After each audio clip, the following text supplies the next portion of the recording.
Hey, this is Brad Tipton, and today I'll be walking you through a process to discover the four shifts my clients use to save their marriage without having to go to long-term couples counseling.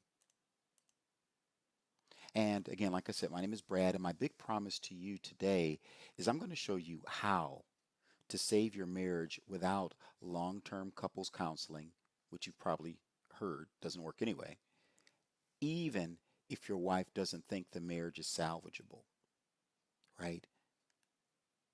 And so just so we're clear, who is this webinar for? Who is this time together that we're having together for? This is for Christian men who are on the brink of separation or divorce and who don't want to go into couples counseling, or you've already tried couples counseling and it just didn't work.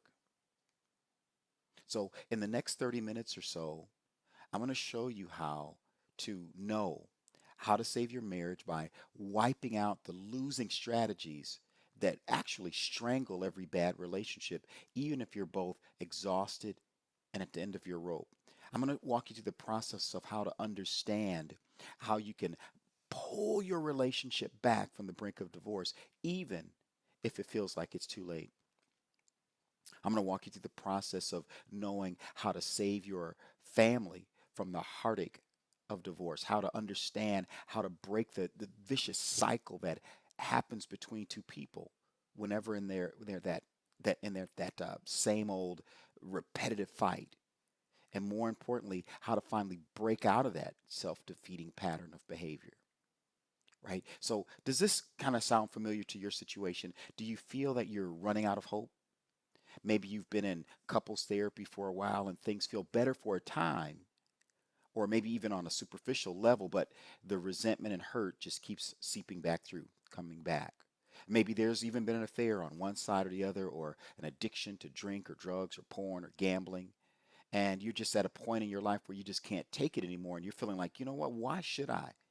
Why should I keep putting up with this? Why should I keep putting myself through this? Right?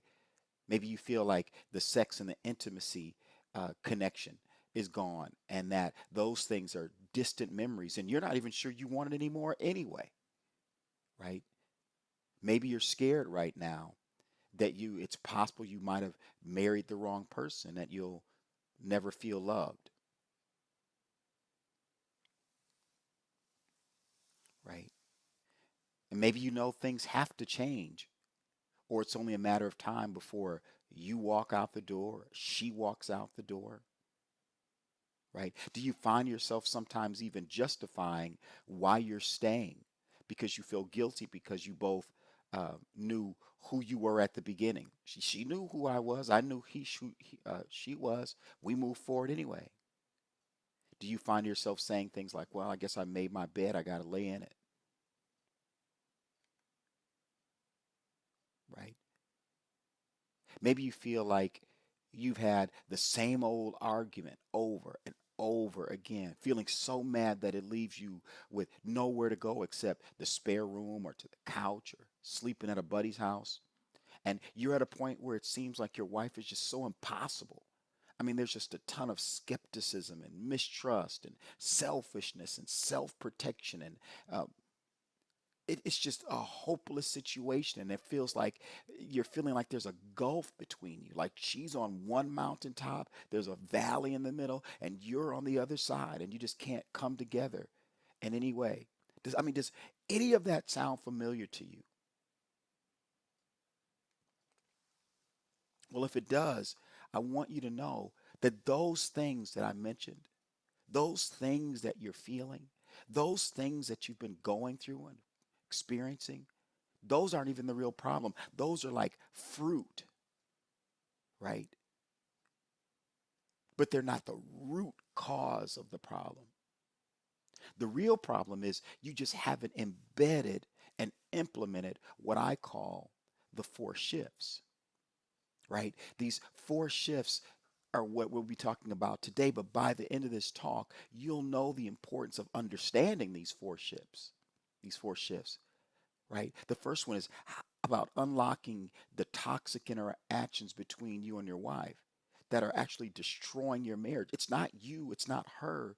It's these toxic interactions. Number two, you got to learn and implement the correct strategies for a thriving marriage in the 21st century, right?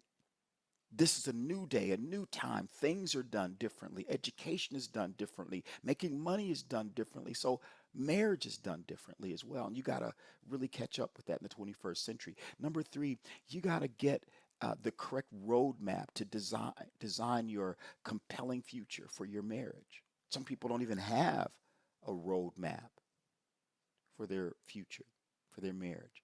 And number four, you got to learn how to implement and embed these crucial changes in your thinking and in your marriage so that you can move forward. But before we get into that, because we're going to dive deeper into that, before we do that, and so I'm not rude, let me tell you a little bit about who I am and what my story is so you can kind of understand that I know where you're coming from. I get where you're coming through. My name is where you're coming from. My name is Brad Tipton, and I am the author of this book and this training program called Bounce Back.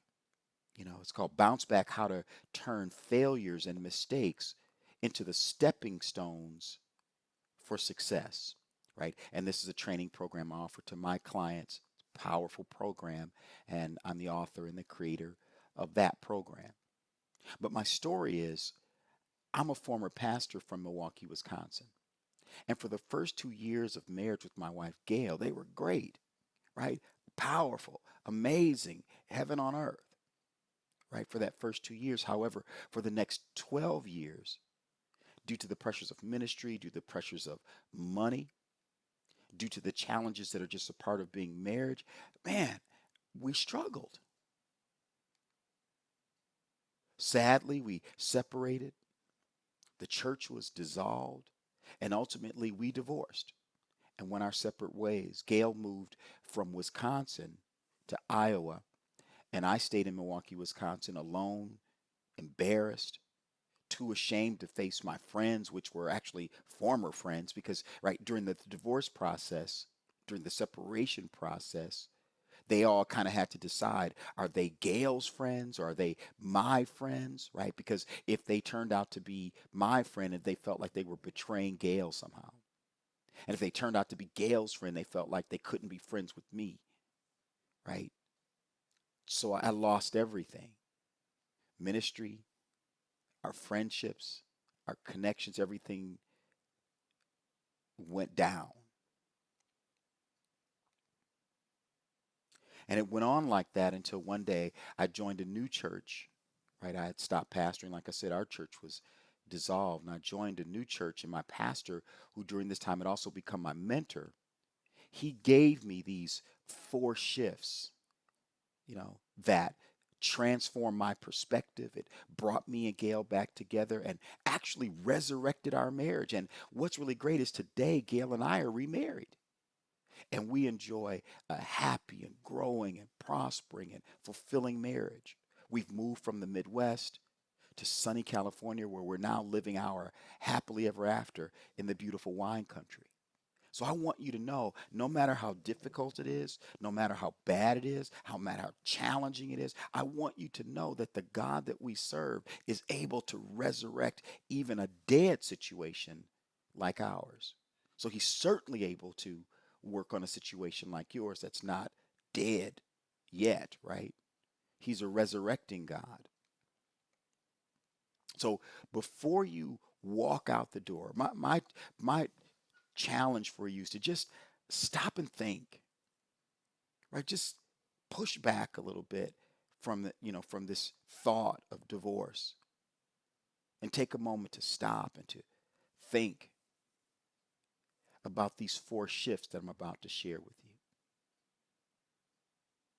And I know the D word is out there, right? Divorce. But I want you to know I've been through that, and it is no fun. It's not the step I recommend. It's nothing in divorce but heartache and headache and pain like you wouldn't believe. I know you think, oh, I'm in pain right now. Oh, you're going through difficult. No, I promise you, the pain of divorce and the ripping apart of two lives, It's unfathomable pain.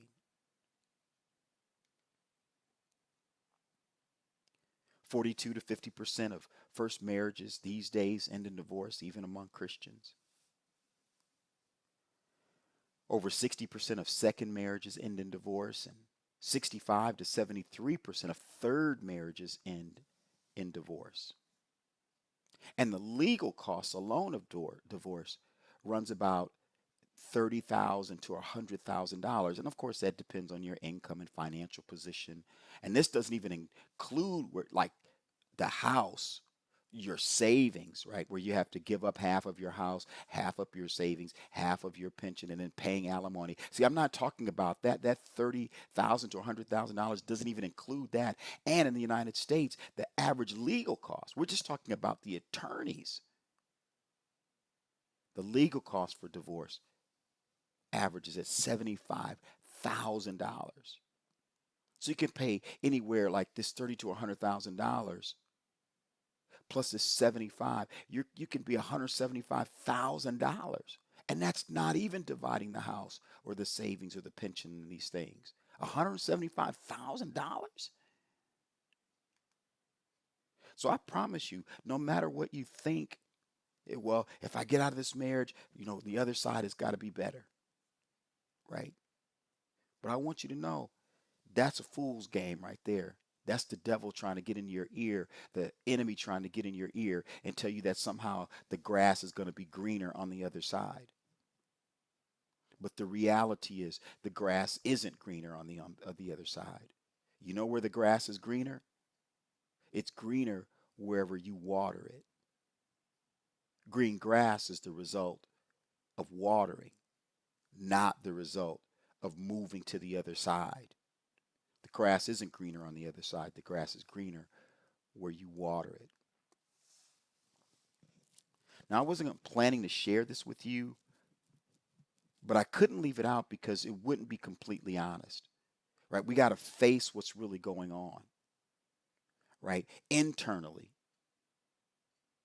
And there's a Hebrew word, that the New Testament is written in Greek and the Old Testament is written in Hebrew. And in Hebrew, there's a word called demah. It's the word for tears. And this word means that tears are actually the blood of the eye, the blood of the soul. And what happens is when you're making her cry and when she's making you cry or you're both making the children cry, what's happening is that just like if you cut somebody on their skin, blood would bleed out, right? Because there's a cut there, there's a wound there.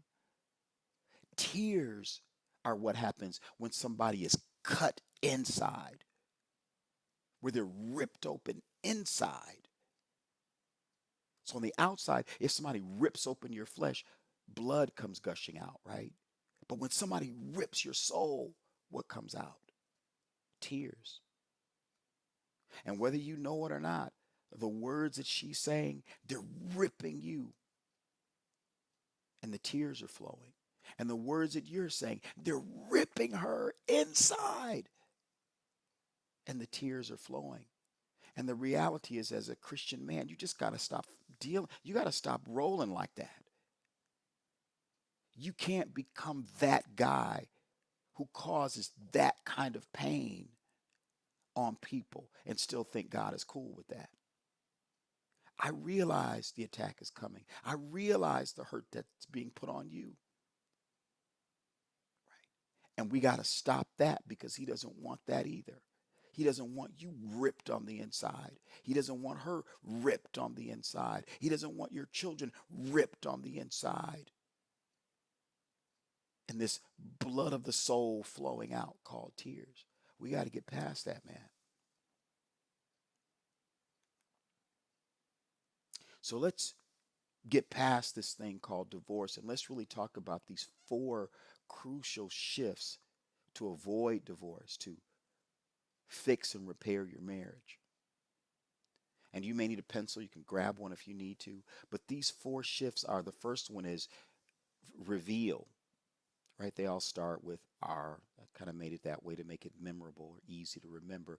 Reveal. You got to get clarity. Shift number two is you got to reevaluate. There are new rules for 21st century marriages. Number three, you got to redefine your marriage and create a compelling future for your marriage. And number four, you got to reimagine. You got to embed and implement these crucial changes and shifts in your life. So let's talk one by one. So let's talk about shift number one, right? Reveal. Got to get clarity, right? Clarity is power. And there's three areas you got to get clarity about if you're going to move forward and fix your marriage, save your marriage. You got to get clarity about where are you, right? As the man, as the husband, as this Christian man and husband in your home, where are you? Are you mostly in or are you mostly out of the relationship? Why? Because you can't be in the middle, right? Commitment is about I'm committed to the left or I'm committed to the right. I'm committed to the in or I'm committed to the out. I'm committed to the up or I'm committed to the down. You can't be in the middle somewhere. That won't work. So my question to you is where are you? Are you in or out? Are you committed to this marriage and saving it or not? And if you're not, then you got your answer. Just file and get out. But if you're committed, this is the point where God can invade and enter in and encounter you and begin to fix this marriage. So, where are you? Get clear about where are you. Are you in? Good. Commitment is great, right? Because, excuse me, the other side of commitment is just an excuse. Excuse why you got to go, why you got to abandon your family. And an excuse is nothing more than the crutch of the uncommitted man. An excuse is nothing more than the crutch of the uncommitted man to relieve himself of a responsibility, a commitment, or an obligation. And I say that to men in my training. I say, look, you got to be men of commitment because the only other option is a man of an excuse. And an excuse is nothing more than the crutch of the uncommitted to relieve yourself of an obligation, a commitment, or a responsibility. So get clear. Are you in or are you out? Are you committed or are you giving excuses? The second thing you got to get clear about is the fight. You know, what is the repetitive problem and pattern that's showing up when we fight or when we argue, when we withdraw from one another, right? What is this fight all about? And it typically turns out to be a fight about one of five core things. It could be a mix, but it's usually about faith, right? You don't believe the same thing she believes. You're, one denomination, she's another denomination. You don't believe in God, she completely believes in God. Whatever, it can be about your faith, or it can be about family, right? You want to have children, she don't want to have children, right? You want to have a big family, she only wants to stay with one, right?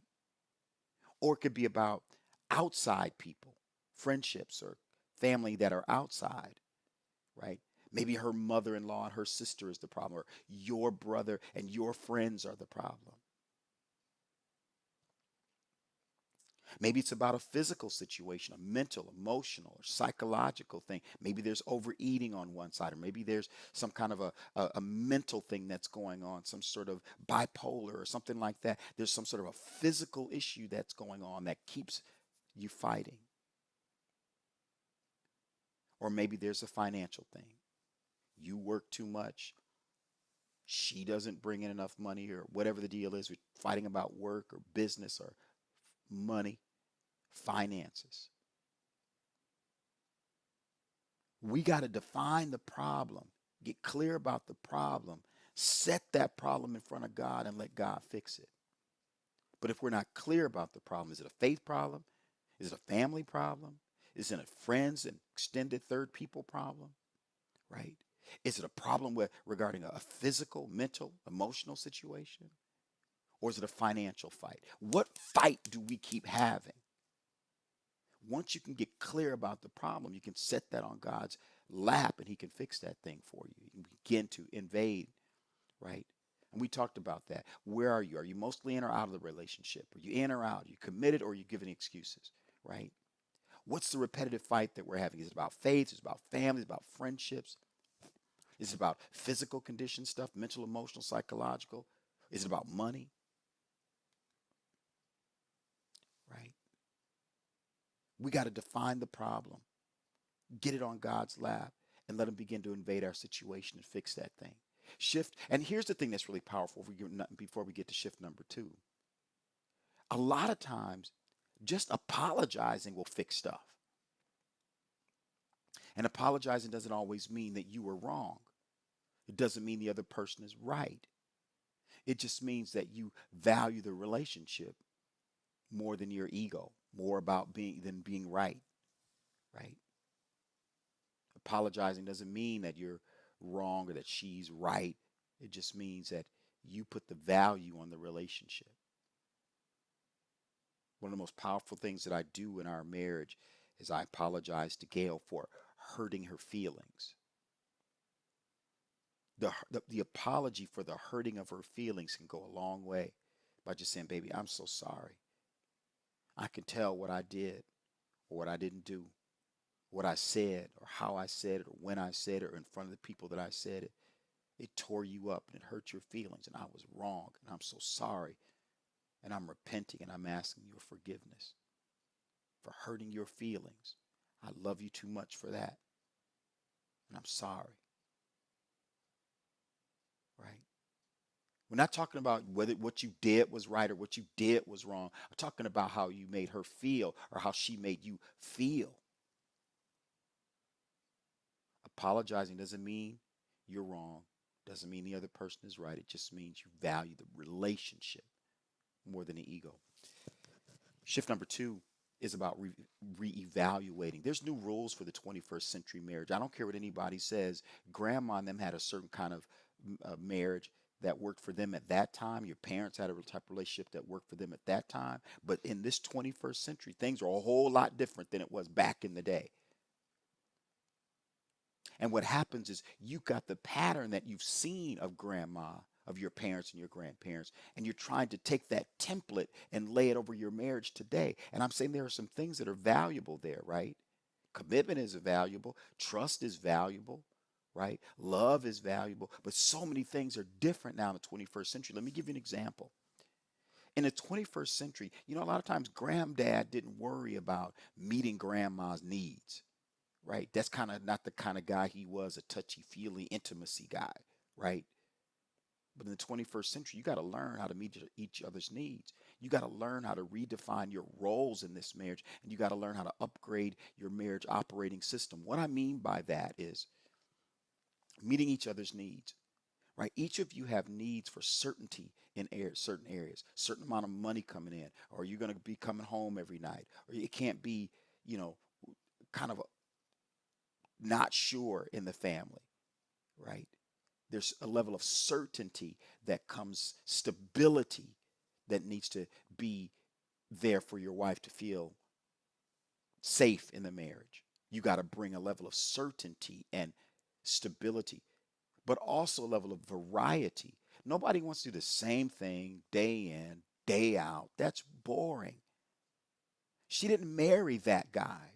You didn't marry that girl. You married this person who was exciting and wonderful, right?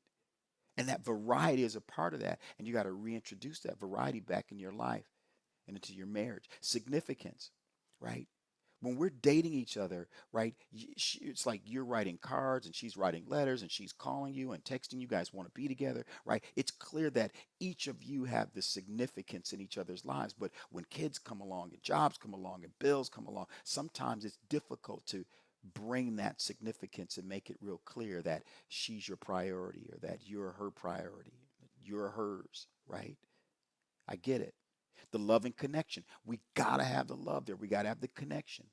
For some people, love looks like touchy-feely, right? Intimacy, sex. For some people, it's words of affirmation. For some people, it's of acts of service, whatever it is. There's a powerful book, I believe, by Gary Smalley called The Seven Love Languages, right? Love looks different, and it's going to be important for you to truly understand what your wife's love language is and meet her there. right? For connection. And you're going to have to be able to share with her what yours is so that she can meet that. Growth is important in a marriage, right? Right? Once I saw a buddy of mine. I hadn't seen him for years, and he immediately began to say, "Hey, man, I miss you." And he started talking about girls in the club and going out and all this kind of stuff, man. And I'm looking at him like, I'm a husband now, I'm a father now. I'm not the same dude from back then. My conversation isn't about clubs, girls, drinking, right? That was a part of my life back then, but that ain't now. I've grown up, I've grown past that. I'm into more mature things. And so with your marriage, there has to be growth, there has to be maturity. And the marriage has to be about contributing to society, right? One of the most powerful things that holds a culture together is the marriages and the families in the culture, right? You got to redefine your roles. Back in the day with grandma and granddad and your parents, dad probably made the money, mom probably didn't. That's not how it is these days. You got to redefine your roles for who's making the money. Maybe both, maybe one, maybe she's making the most money. And it's difficult for a man when the woman is making the most money, but I'm just saying you're going to have to redefine your roles. Household responsibilities used to be for the girls: dishes, laundry, ironing, cooking, feeding the baby, so on, right? But it's different now. You see guys walking around carrying the baby, pushing the stroller, right? You got to redefine the roles. Love and physical intimacy. Back in the day, if the guy doesn't initiate, then we don't have sex, right? Or whatever the case is. These days, the woman might initiate, and you got to be cool with that. These days, it's possible to have caretaking responsibilities in the house where you've got an older parent or grandparent living with you, right? And who's going to be doing the caring of that person? Whose role is that? To feed, to cook, to bathe, to take to the doctor, to make sure the medicines, all that kind of stuff, right? The roles have to be redefined, and you got to work on that kind of stuff. And it's not easy, but it's part of that shift of reevaluating the roles in a 21st century situation. And you really got to begin to, thirdly, upgrade your marriage operating system. Now, we get that. It's one of the most inconvenient things when I open my laptop and it's going through a process because they're upgrading the operating system. And it's inconvenient and it's not fun and it's painful and it's always too slow, right? But the reality is that it's absolutely needed to keep out spyware and bad things that could hurt my computer, right? And in the very same way, we've got to upgrade the operating system of our marriage to keep out bad things that can tear up and rip apart and cause chaos in our marriage. And one of the things you got to do is you got to toss out this old merit system, right? It's a system of work where if you do what I say do, then I love you. And if you don't do what I say do, then I don't love you, right? So it's all about if she acts right or if you act right, then there's love. And if you don't act right or do right or say right or perform, it's a performance mentality, a merit and performance system. Whereas if you perform, I love. And if you don't perform, I don't love. The love switch is always on and off in that merit performance based system. We got to toss that. That's out of here. We got to upgrade to an unconditional love system where it's like, regardless of what you do or don't do, I love you. Regardless of how you perform or don't perform, I love you. I don't love you for what you do. I don't love you for how you act. I don't love you for how you perform. I love you because I love you, right?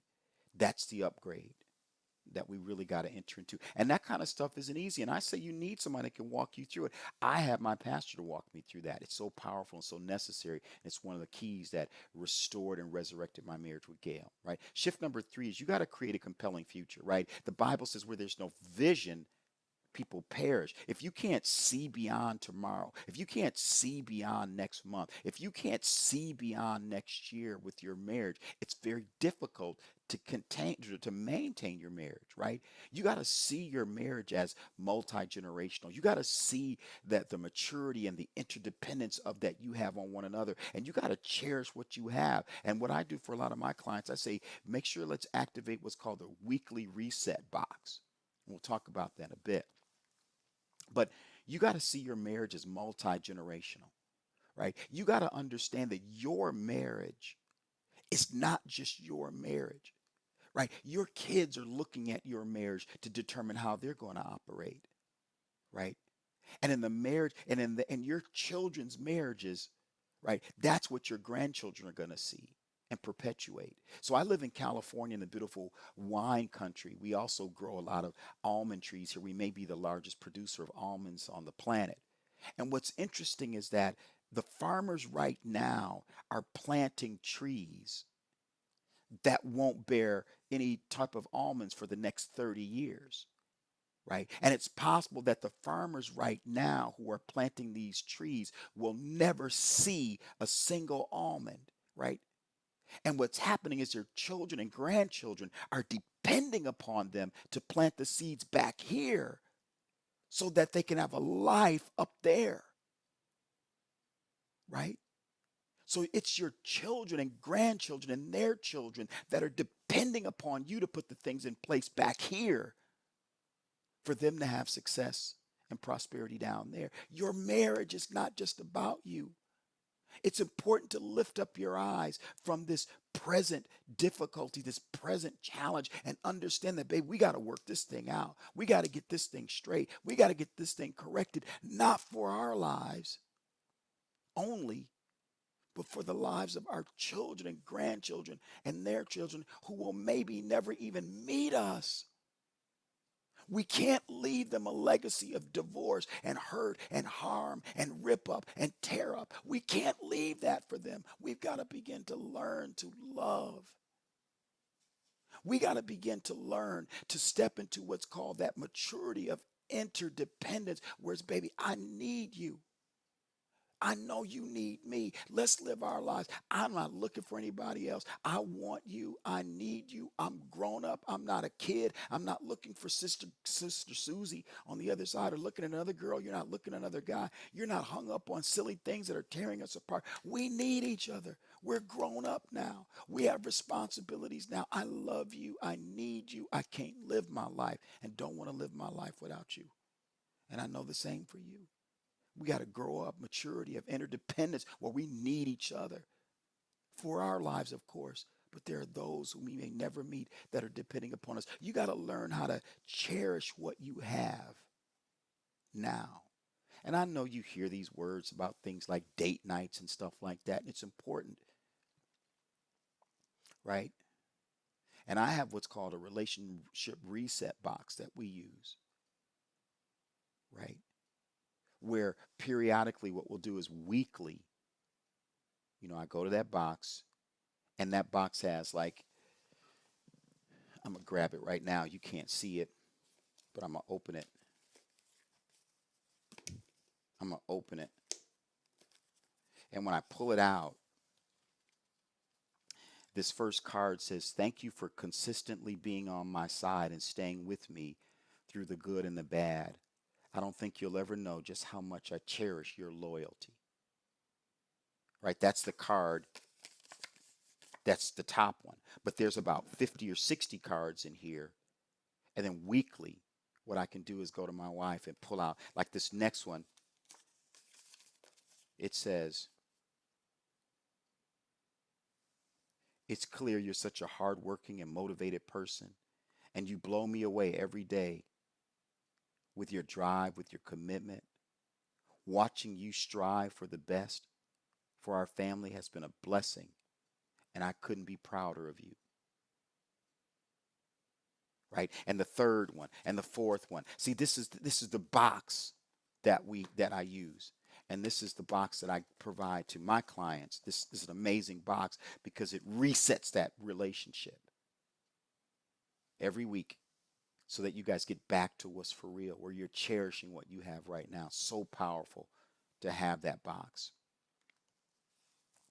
Shift number 4 is where you really got to learn to embed and implement this crucial mindset change that I'm talking about, right? Before we jump to the next screen, I want to ask you a question. And this question I'm about to ask you is about to change everything in your life. It's going to change everything in your marriage. It's going to change everything and about the challenges you've been facing, the arguments, the fussing, the tear apart, the pull apart. It's about to change everything.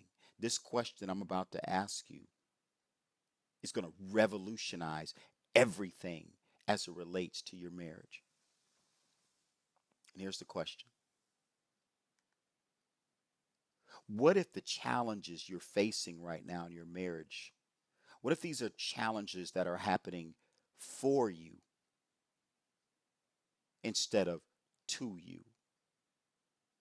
What if these challenges that you're facing right now, God is intervening and using them for you to grow, for you to mature, for you to excel, for you to go to the next level, right? You can look at it as all this is happening to us, but what if this is happening for you to help you step into your future, step into the future that He has for you? What if this whole thing is not happening to you, but what if it's happening for you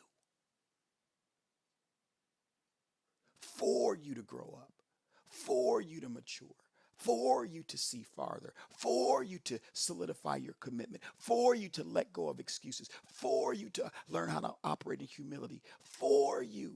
Because to operate in humility and let go of pride, to operate where you see farther than just the now, to operate in a place of kindness and grace and mercy and forgiveness and appreciation.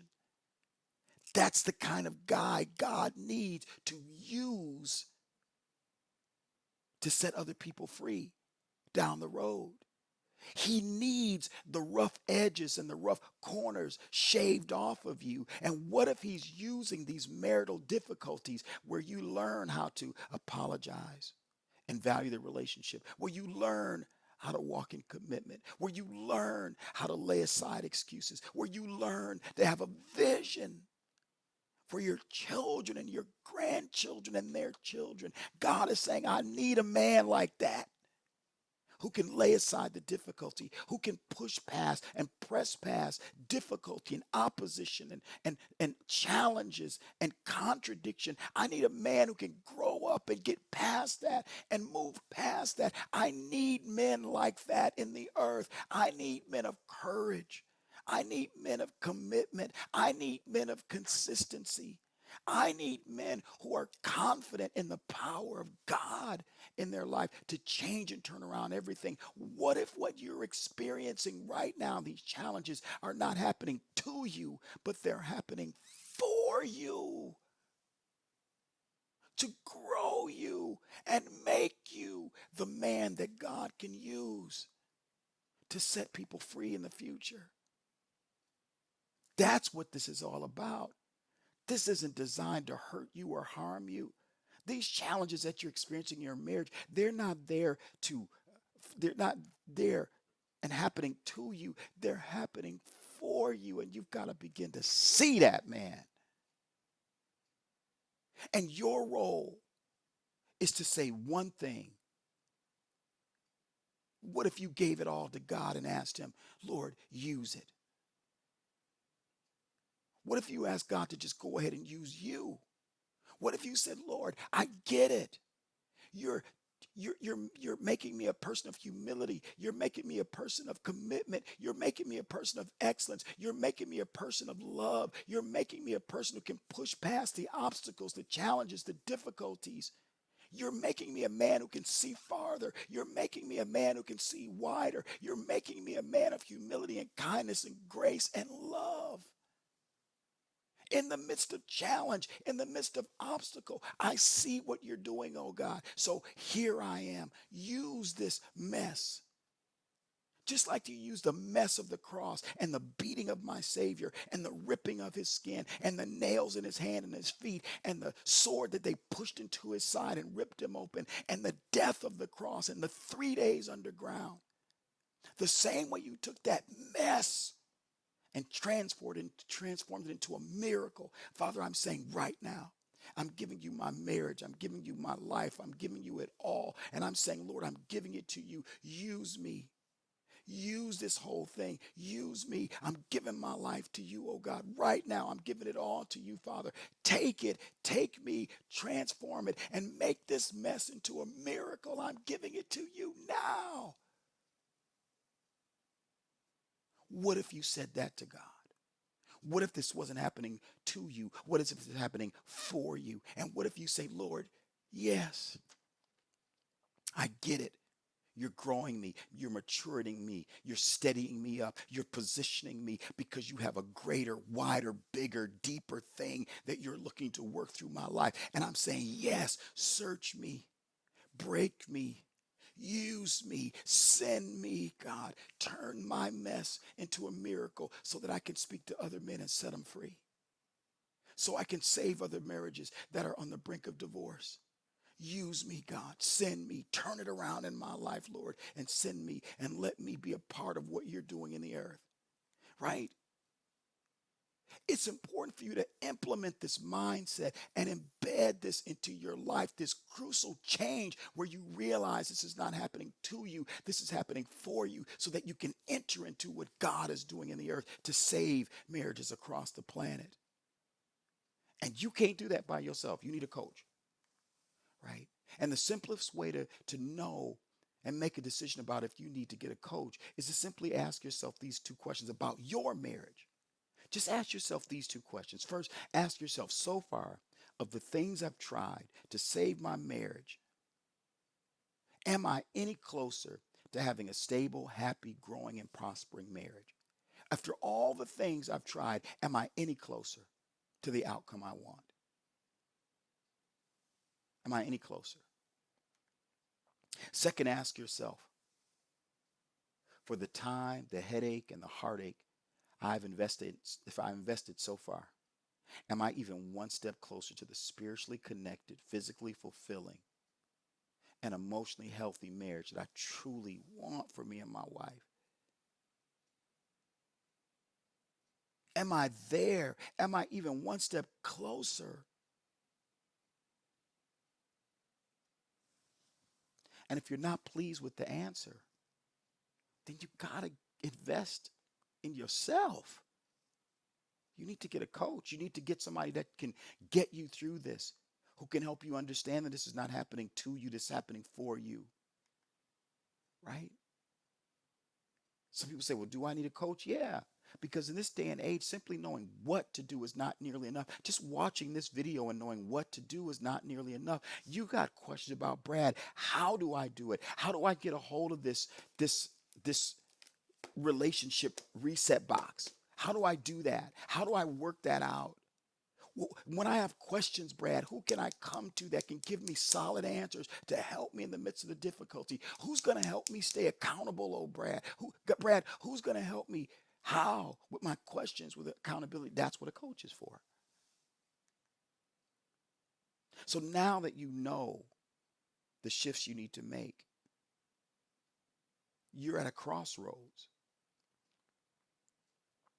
You can do nothing, or you can keep doing what you've always been doing and somehow expect that you're going to get a different outcome. You can try to change things on your own for what? Another 10 years? Or you can just simply get a coach to show you the way. And I can help. You know, God brought me back. My team and I have set aside some time in the next 48 hours to speak to you personally about how you can apply these 4 shifts and save your marriage. Whatever your biggest challenges are, trust me, I'm 56 years old. I've pastored. I've been through things. I've been through obstacles. I've been through challenges. I've seen it. I've heard it with friends, with family, right? Whatever your biggest challenges are, we've seen it, and I know exactly what to do to overcome it. I've been there. See, remember, I went through the process of the misery that you're experiencing. I went through the depths, and I'm back. I got my bride. I got my wife. We're living the life. It's fruit. I'm showing you that you can have it. It can be done. I won, and I want you to win too. So I want you to give me a call and let's talk on the phone and have one of these sessions together where we just talk. And what we'll do is we'll work with you and craft out a step-by-step game plan to save your marriage without some kind of long drawn out counseling sessions that just bring up the past and blame the husband for everything. And our goal is for you to begin to wake up every morning in a stable, happy, growing, prospering, and fulfilling marriage. That's my goal for you. That's my heart for you. That's what I'm committing to help you do. Some people say, well, Brad, if I talk to you, what's the cost? It's free. And I get people, they say, okay, so you're saying it's free, but Brad, nothing in life is free. So what's the catch to your quote unquote free call? But there isn't. It really is free. And people say, well, Brad, well, why are you doing it if it's all free? Well, what do you get out of it? What are you doing? Why? And it's simple. You schedule a time to talk with me. We'll talk for about 60 minutes and we'll talk through a solid plan of how to save your marriage, right? We'll talk about what is the vision that you have for your marriage, the legacy that you want to leave for your children and grandchildren, their children that you may never meet. We'll talk about the vision that you'd like to leave for them. Understand some of the obstacles that are popping up right now in your relationship that's hindering that vision. Get clear about those obstacles.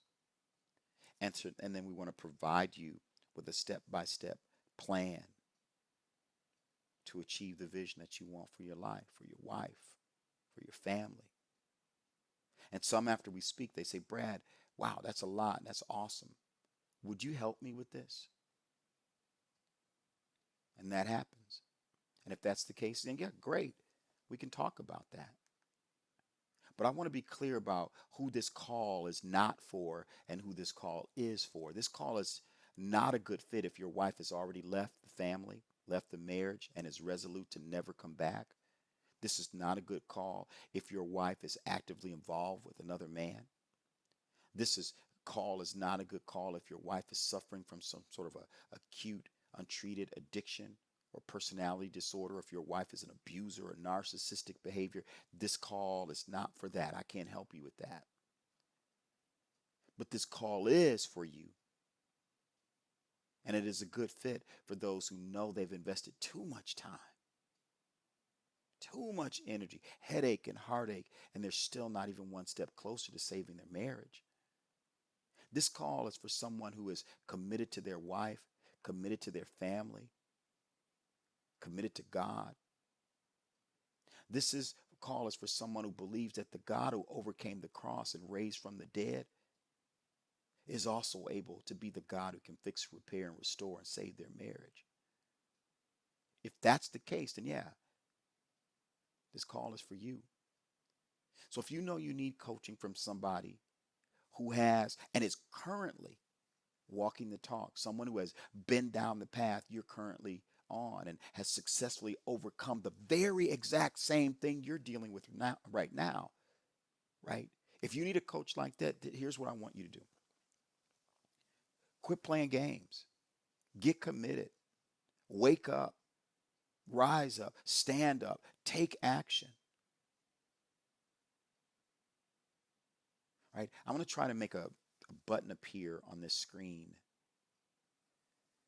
And or there may be a link below it that you can click. I want you to click that button. And what's going to happen is when you click that button, what's going to happen is my calendar will open. And I just want you to select a day and a time that works for you and book a one-on-one call with me. I know there's a lot of people that are watching this and it could fill up quickly. I get that, but go ahead and do that now. Either the button that appears on your screen, I'm trying to make that happen, or the link that's below. Click on that, see my calendar, select a day and a time to talk. And what we'll do is we'll talk, for real talk.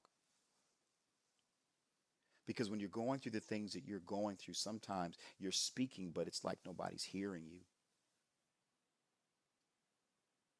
But I want to hear you. I want to hear your heart. I want to hear your vision. I want to hear about the obstacles that are hindering your vision. And I want to talk with you and put together a path and a plan to achieve that. Because what's happening in your life right now in your marriage is not happening to you,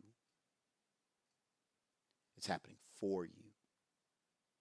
And once you really understand that what God is doing in your life and through this marriage, and when it comes, it's difficulty. It's difficult when God brings anything into your life that's powerful and important. It's oftentimes difficult. Ask Jesus, ask Moses, ask David, ask Paul, right?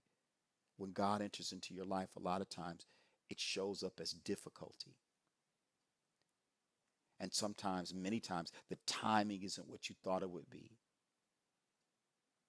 But the reality is, He wants to use this, if you give it to Him, to accomplish a bigger thing that you could ever imagine, a wider thing that you can ever dream of, a deeper thing than you ever thought of. He's looking to work something through your life. And when you get to the end of it, there's a level of satisfaction as you get to be an older man where you'll sit back and you'll look back and go, man, I'm so glad I met that Brad. I'm so glad he helped me to understand and grasp that this wasn't happening to me. It was happening for me to help me grow as a man, to help me position myself to be the man that God can use to remove pride, to remove arrogance, to be a man of repentance, to be a man who knows how to push past difficulties and obstacles, to be a man who sees down the road, to be a man who forgives even those who are acting in a way that is almost unforgivable and unloving, how to love in the midst of that. When you become that man, and that's what God is doing, this is not happening to you, it's happening for you. When you become that man, your life is accelerated. And there's a joy that comes into your life that you can never imagine because God is good. He's using this this is happening not to you, but for you. So click the button. Schedule a time to talk with me and let's just talk. Let's hear about your vision. Let's understand the obstacles that are hindering the vision and let's come up with a path and a plan to help you achieve the vision. And I'm looking forward to speaking with you, right? I'm excited about our conversation.